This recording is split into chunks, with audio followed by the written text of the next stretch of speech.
लातूरच्या गोंदेगाव शिवारात पोलिसांचा छापा, लाखो रुपयांचा गांजा जप्त, आरोपी विरुद्ध गुन्हा दाखल।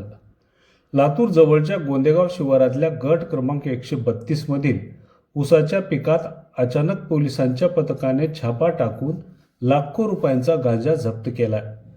ज्या शेतकऱ्याने ऊसाच्या पिकात गांजाची लागवड केली आहे त्या शेतकऱ्यांच्या विरुद्ध गातेगाव पोलीस ठाण्यात गुन्हा दाखल करण्यात आला आहे। सध्या लातूर जिल्ह्यात अंमली पदार्थ विरोधात पोलिसांची धडक मोहीम सुरू आहे। याच मोहिमेअंतर्गत स्थानिक गुन्हे शाखेकडून 18 मार्च रोजी ही कारवाई करण्यात आली आहे। लातूर जिल्ह्यातील गोंदेगाव येथील शेतकरी राजकुमार छत्रभूत देशमुख या 65 वर्षाच्या शेतकऱ्याने स्वतःच्या फायद्यासाठी शेतातील ऊसाच्या पिकात गांजाच्या झाडाची लागवड केली असल्याची गुप्त माहिती लातूर पोलिसांना मिळाली।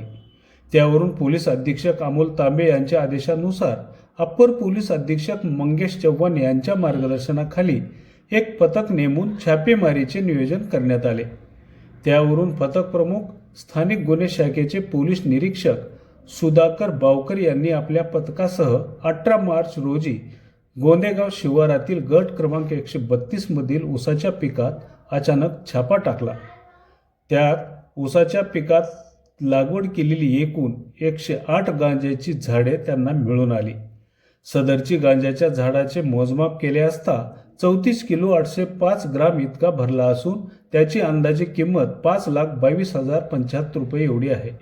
सदरील सर्व मुद्देमाल पोलिसांनी जप्त करून शेतकरी राजकुमार छत्रभूत देशमुख यांच्या विरुद्ध गातेगाव पोलीस ठाण्यात गुन्हा दाखल करण्यात आला आहे।